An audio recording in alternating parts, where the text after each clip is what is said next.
So this is system error 51 here, and I just wanted to give you a quick tutorial on something that I found extremely interesting, and that is video editing in Blender. Yep. I don't know if you know this tool, Blender. Most of you probably know it.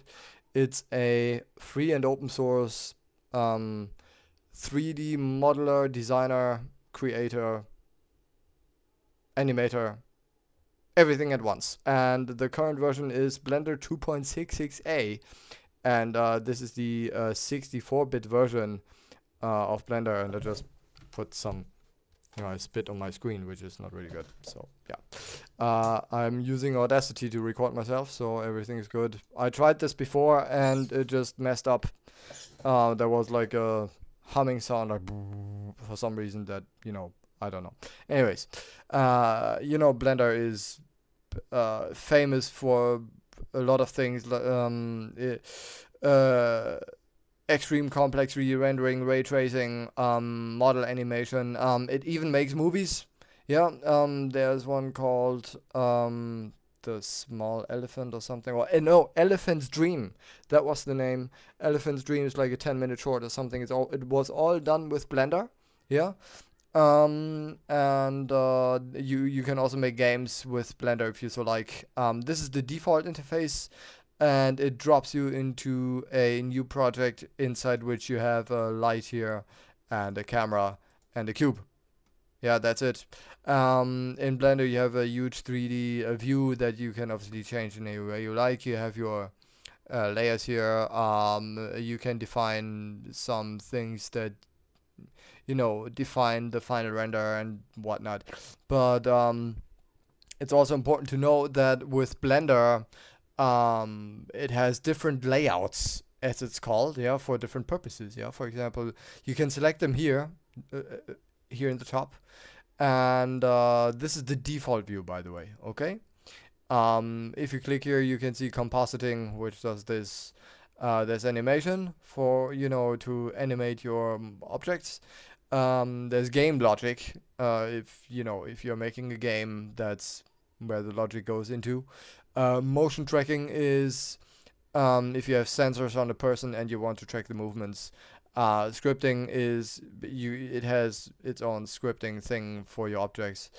UV editing is if you want to assign texture coordinates and then put them on your object. That's where you can do it. But we are interested in something called video editing, which is the last one down here. Okay.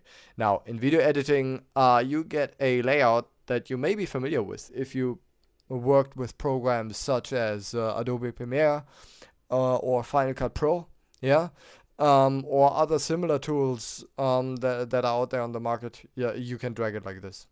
See, for example, other tools, and I'm talking about, for example, Cinelera, at which you have your viewer here. Oops. You have your viewer here. You have your timeline on the bottom, and your resource view here. Yeah? Now, one thing important to know is that Blender does not have a project management like all the other tools do, but there is a workaround for that, and I'm going to show you how exactly this works. But first of all, it's important to know that the things you see. Yeah. So here you have your viewer. Okay, the main viewer at which everything is happening. This is a graph editor at which you can edit your curves, which is important for transitions and stuff like this. You have your main timeline, obviously, at which you can, inside which you put your clips. And if you enter this view for the first time, it will obviously start at frame 1, which is where the green bar is. Yeah. The bottom one is just a timeline, and what it does is just you can drag the green slider here. It doesn't really do much else. So what I usually do is that I grab the bottom handle of this section and make it disappear, because there's no point in having that. But you do need these buttons, though. This is why I'm not making the rest disappear. Yeah. I mean, this is all good and well. This already looks pretty good, but we want to have everything in one place, I'd say. Yeah. And the cool thing about Blender is that everything you do, every part of Blender is a module and is therefore customizable and can display different things. So for this one here, we want a file browser. Yeah, so you click here and say file browser. Bam, that's that. You got a file browser, which is really cool. And now you can go to your home directory or anything you like, as such. My stuff is in my home directory in my basically it's under videos, but for this purpose I put them under desktop and Blender tutorial, and there are files here, which we want. Yeah. And it may be interesting to you if you only work with video files or things that relate to video editing. Then you may want to set filters. Yeah. So we want to see folders, maybe .blend files, because they may contain entire projects that you can import as well. We want image files, movie files, and audio files. We don't want the rest right now. So you select what you want and you say filter, boom, they turn white and you only see these. So like right here, it doesn't do anything. But if you go to others, you will only see these kind of files. Yeah. Also, what I like to do is two things. So I want to have the preview, which is this button here. Boom, it will do this. And what I also like to do is that I am sorting this by the type. Yeah, sort by extension. Yeah, so it will do nothing here because there are only MP4 files here. But if you have more files, then they will be sorted, which is really nice. This is nice. So we got our little pseudo project management going on, and I do recommend you that you put all your video material into this one folder that you're going to be working with, and also the project files, so everything is portable and it's nice. But now what we also need is the property of the video. Yeah, as you can see, there's nothing that would actually define the way the video should be. Yeah, so you see this handle here in the top, which looks like a grip. So if you mouse over, it turns into a cross, and if you drag this to the left, you click with the left mouse button, then you drag this to the left, and you can see that it splits up into a new section. Yeah. Now you have two file browsers, which is that's awesome. Thank you very much. Excellent. This is obviously not what you want. Yeah. So if you click on this top here on this button here, you can say properties. Bam. Right. This is kind of the layout I have. And now it is extremely important that you set your properties before you start working with your videos. Yeah, so right now don't import anything because you haven't set any properties that will define the video that you're going to be working with, or the final product. The reason for this is that, for example, if you have if your source material has a different frame rate than what you define here, then you may experience audio and video slippage, which is not what you want. Yeah, so the video or audio or both will slide out of sync. Yeah, and if you are not certain what kind of frame rates and resolutions you're looking at, install VLC. That would be the first thing to do, and then you go here, and for example this one, which is these four are random clips from my Portal gameplays. Yeah, from my latest gameplay. So right click, open with VLC, and you can see gameplay footage. Right, tools, codec information, and it will give you information about what this is. So you see resolution here, okay, and the frame rate. So we have 1280 by 720 and a frame rate of 29.97, which is NTSC, by the way. So that's that. And if you're not certain, you can do this for the rest. For example, if this was different, which is me, yeah. Tools, codec information, and you can see the resolution here, and also the frame rate. But what we care about is the highest resolution and the frame rate, and this is 720p and the frame rate of 29.97. Yeah. So we're gonna say, first of all, we're gonna choose a preset of HDTV 720p. Okay. And we're gonna say a frame rate of 29.97. Okay. With this set, you can now be extremely certain that there will not be any slippage with anything. Yeah. You also want to go down and you don't want PNG files. You want a video format. I tried around. I tried all the others, and with H.264 there appears to be some sloppiness going on. I don't know why. So I'm going to use Xvid, which works really well.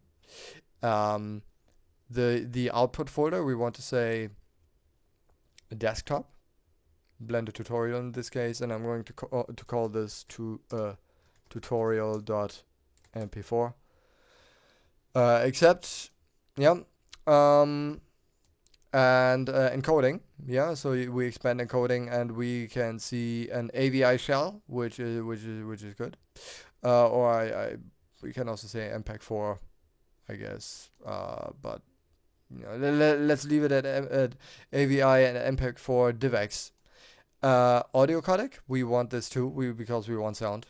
And you can either choose between AC3 or MP3. It doesn't really matter. I'm going to say AC3.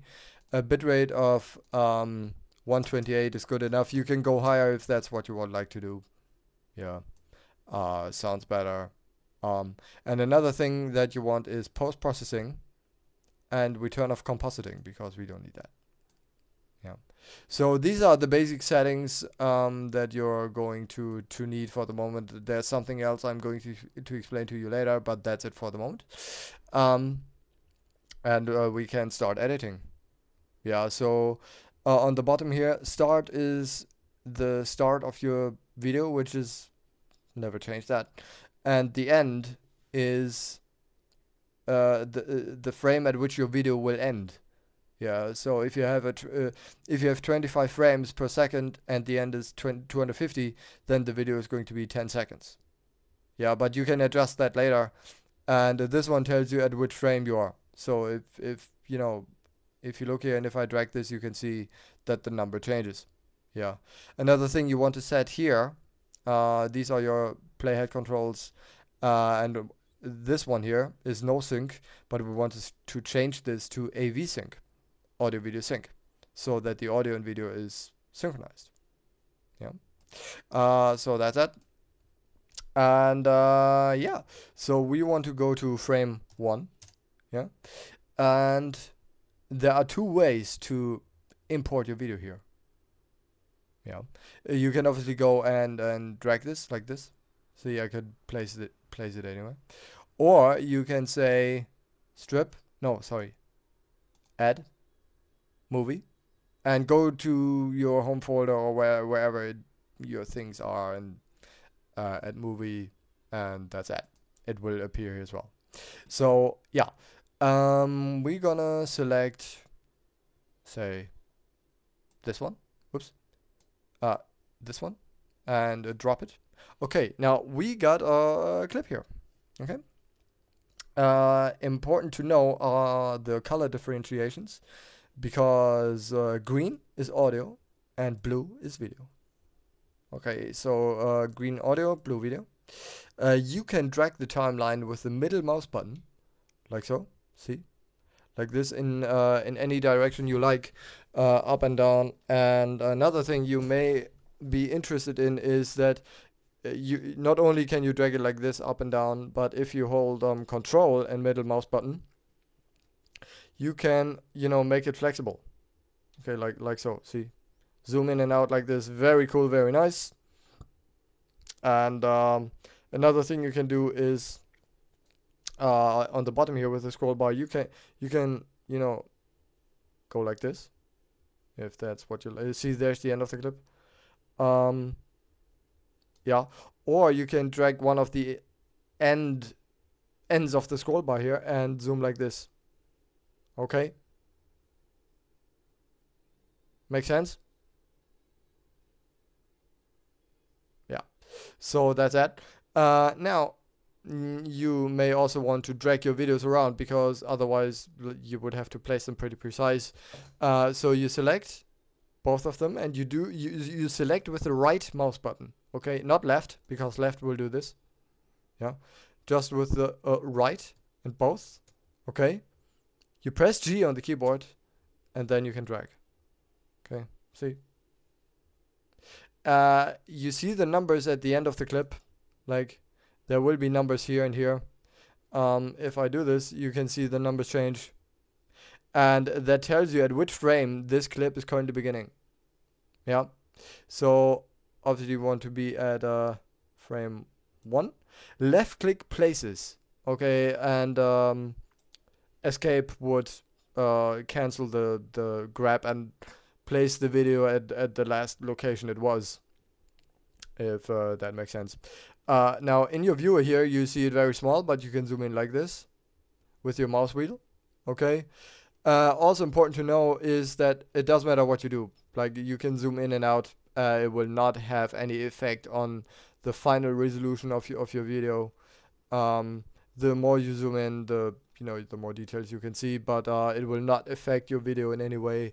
This is just so that you can adjust the viewer to what you like. Yeah. Yeah. So that's that. That's our first clip. Another thing you may want to do, which could be important, is with audio. You right click on the adjust the audio, and you say draw waveform. Yeah.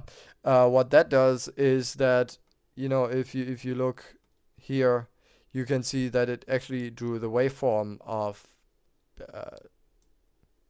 the video. Okay. That's very important if you need to line up your videos with sound of some kind, so you can actually have your waveform displayed. Okay.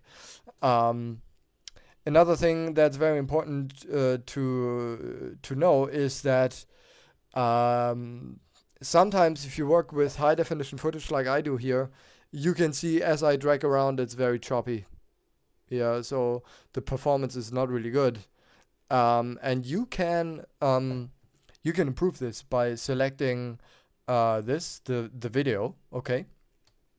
And then you like every time you select something, you get a property panel here, which is important. So I need to check on my recording. Yeah, we don't have any hums or yeah. Okay.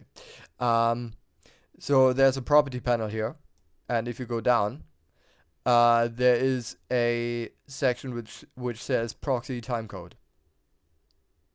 Yeah. So you select this proxy timecode, and if you click this, you get a selection of the size of the proxies. Yeah. So that can be 25%, 50%, 75, or 100. Well, 100 doesn't make too much sense, but it's there. I like to work with 25 or 50. It really depends on the footage. Yeah. So let's just leave it at 25 for this for tutorial purposes and for performance reasons. So 25. Okay. You can also adjust the JPEG quality if you like, but then it will be almost unrecognizable if you go below 90, I'd say. So you select this proxy timecode, strip, click on strip here, rebuild proxy and timecode indices. Okay, you do this, and here you see it builds proxies. Okay, it's going to take a moment. See, it does this. Boom. Now we have proxies. Okay, but we haven't seen any change here, like what there is at. Now, in order to make this a bit faster, you say view here, then properties, right, which will give you a property panel, and if you like, you can reduce this so that you can see your video in full swing. Yeah, or you can zoom out and make whatever you like. It doesn't really matter, because like I said, the zoom doesn't affect your final video in any way. And then you say there's something here called proxy render size. Yeah, you click here, and then you say proxy size 25%. Bam! You can see it's pretty bad. It's pixelated. And you can also say no proxy full render. It will then use the original file, or proxy size 25%. Yeah. So now you can see it's much smoother, and it's like really really nice to work with. Yeah. It depends on the type of footage you have, really. Um, Another thing you may want to do is in the second menu down here, playback, audio scrubbing. Yeah, if you enable this, you can hear the sound as you go back and forth. Yeah, which may also be important to you if you have to line up your videos with sound. Yeah, you also get a visual representation um of the sound that's going on in the video. Yeah, so that's one thing. That's nice. Okay, that's really cool. But now you also want to add a second video. Yeah, because this is not just one video. So we put in a second video that's not related, because these are just videos that I picked at random. So they will not be coherent and it will not make sense. But this is just for tutorial purposes. So we drag this here. Okay, you get a second clip, and you select both. Like right click here, shift, right click on the second, G for grab, and that's it. You can now grab. Now on the right edge of the first video, you see the number 4177, which tells you that the video ends at that frame. Yeah, 4177. You can go and align this. It may not be possible to do at this zoom, it is 4178. So if I now left click, sometimes you may have to zoom in and align, you know. But if you now go, you can see that there's no actually there's no black space. But the reason why there's nothing here, why you don't see anything in the preview, is because there's no proxy. Yeah. So I also want to say draw waveform, and for the video I want to say proxy timecode, strip, rebuild proxy indices, and you have to do this with every clip you add. Okay. If you want this performance, unless you have a super duper machine. Now if I scrub, you will see there's no black space between the two videos. Yeah. Now another thing you can do is that you well, let's select those two, and we grab them and we put them, like we overlap them a little bit like this. Okay. Now the camera is looking top down. Okay, so if this clip overlaps this clip, then the top clip will still show until it ends, and then it will switch. Okay. Now obviously you can also do transitions. Yeah, if you want to do transitions of some kind, you can. But in order to make this work, you will have to select. First, you have to select the clip you want to transition from. This one. And then you have to select the clip you want to transition to. Yeah. So shift, right click on the second video here, so that the two videos are selected. Then you say add effect strip, and we want to say gamma cross. Okay. Now gamma cross is alpha blend, is just a transition between these two. Okay. You can select those two here, and you will see that there are some properties here which I don't have to explain to you at this point, because for this one there's not much to explain.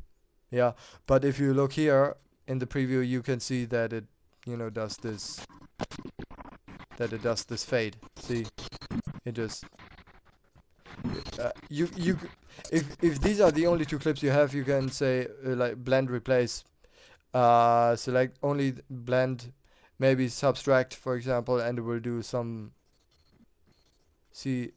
alien looking effects, or say multiply.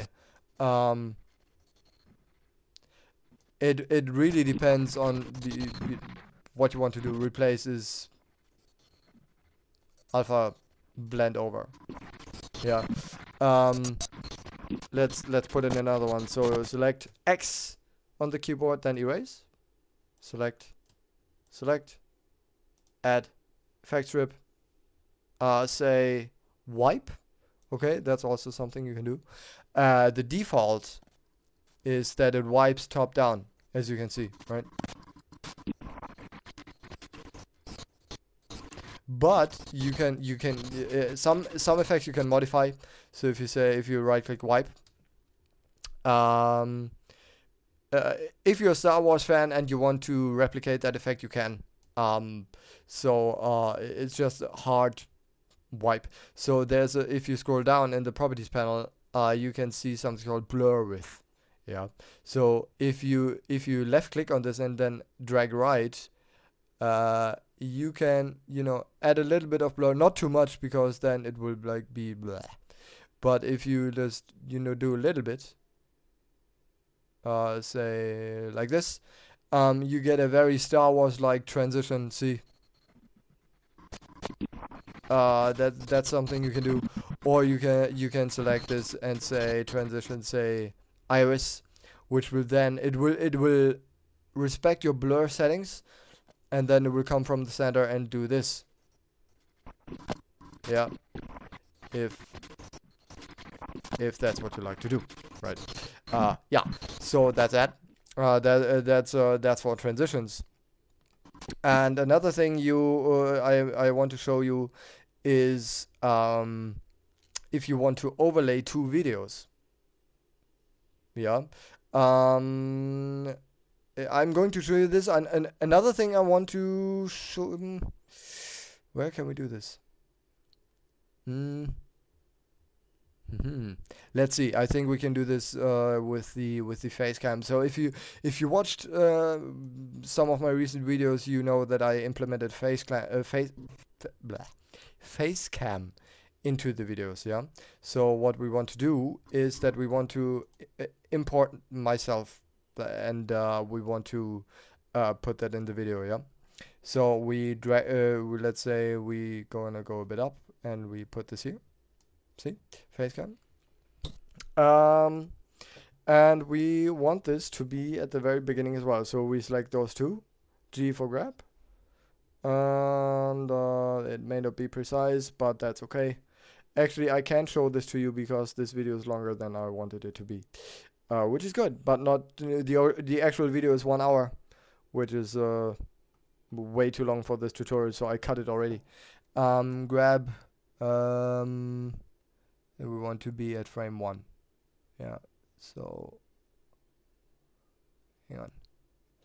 Let's place it, zoom in, grab. There we go, frame 1. Right, so that's that. I want it to be at the very beginning.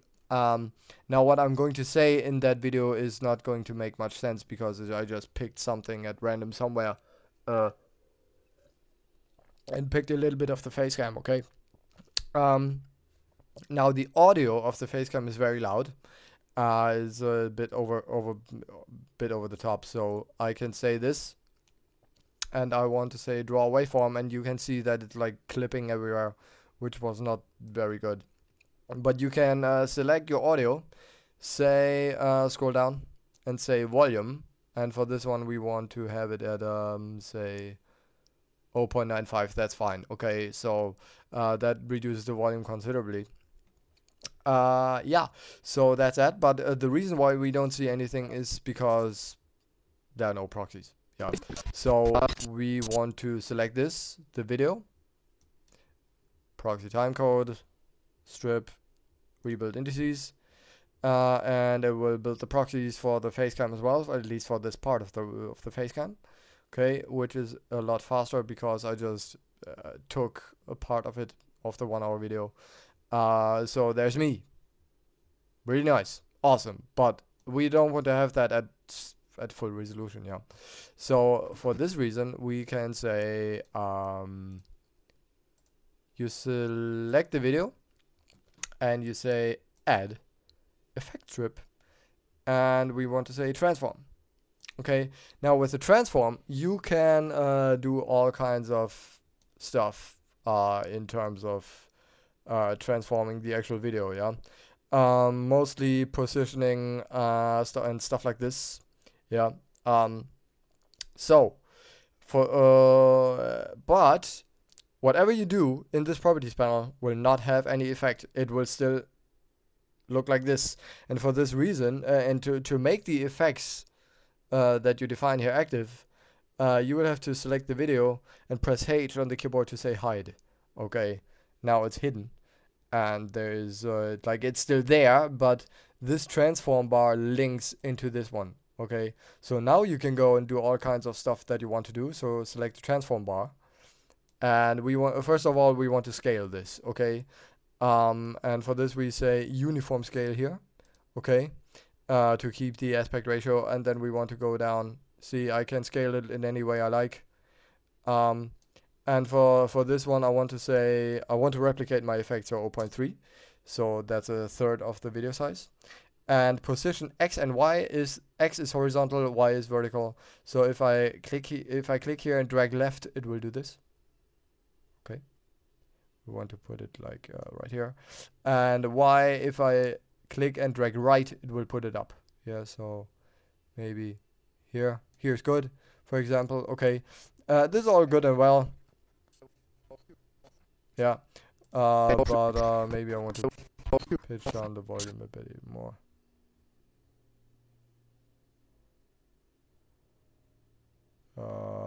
Like this. Okay, so now we can see me, which is really cool, but you don't see the rest. Well, like, I mean, what? you actually, you also want to see the rest of the video, yeah?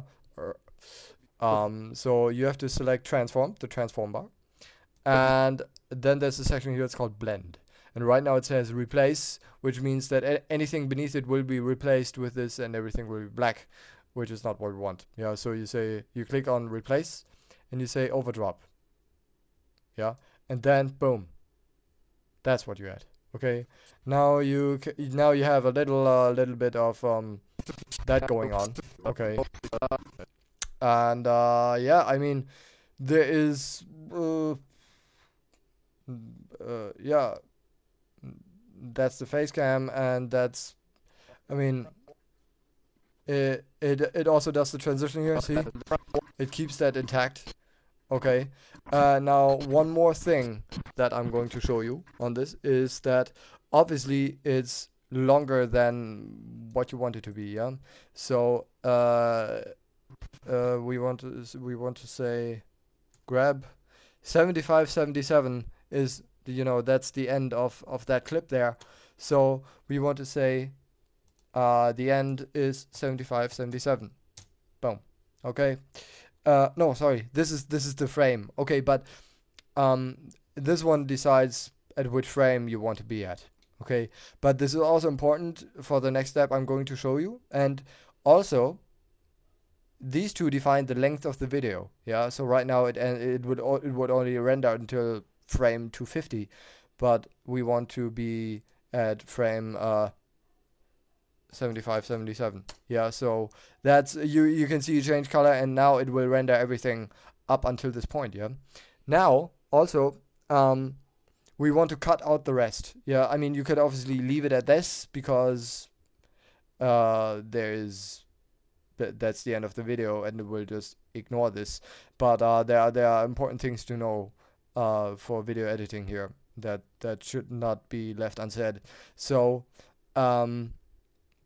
first of all, you have to place the green marker at where you want to edit your video. Okay, and then you select the video, everything. Okay, everything that belongs to the video, and there are two techniques to cut this video. Yeah, because maybe you want to take a part out or something, or move some part to another section of the video.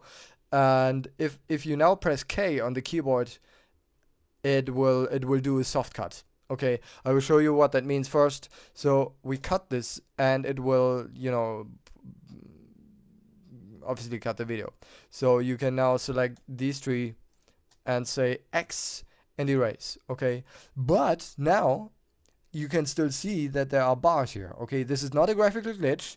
It just tells you that like at the point where you cut the video, there's still more material. Yeah, so if I were to select these two and then select here at the end of the handles here, or maybe just the handles, like here, and then say G, yeah, I can still move further in the video until the end. See, the audio will end, but the video will go on and it will freeze at the last frame. Yeah, so if I were to do this, then it will just, see, it will just stop my face cam at the very last frame. See, um, that's one thing to do. And another way to cut your video is Control Z is undo, by the way. So another way to cut your video is the hard cut, which I'm going to show you. Boom. One sec. Okay, now we have one clip again. So you select all the video, all the what you want to cut, and if you press Shift and K, it will also cut it into these sections. And then you say X and erase. But at this point, there will be no strips. Yeah. So if you were to grab the video handle here and say G, you can, but it will then freeze at that frame where you cut. Okay. If that makes any sense. Yeah. So that's that. And if you cut your videos, you can obviously go select the cut section and move these anywhere you like. Okay.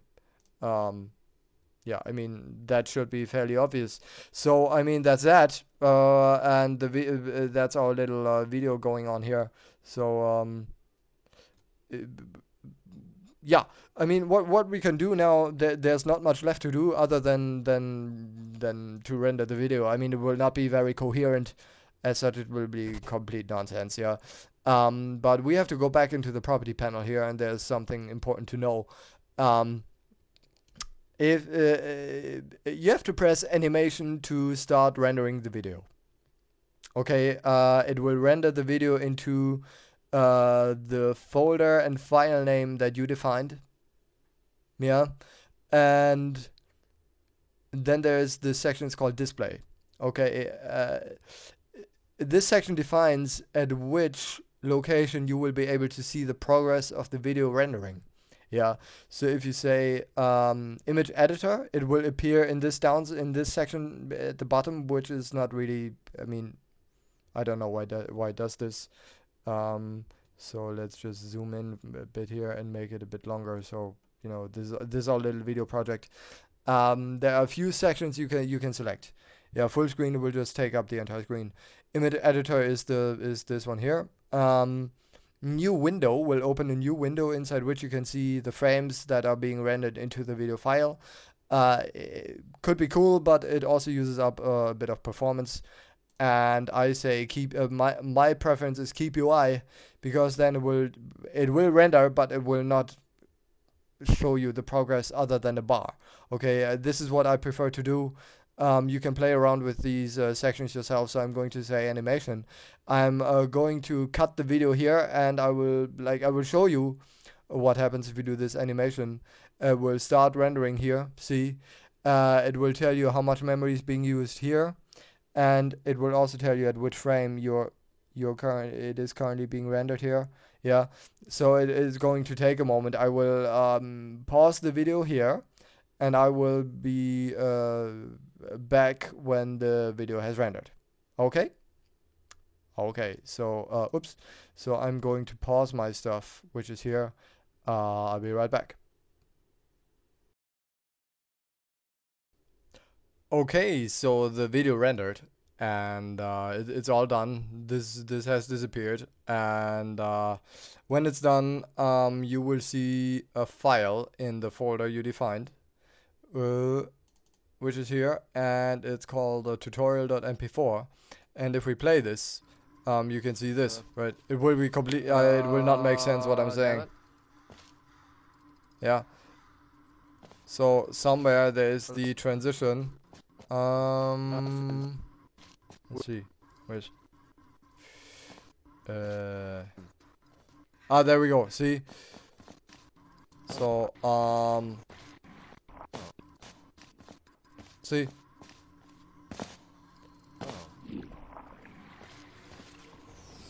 So there you have it.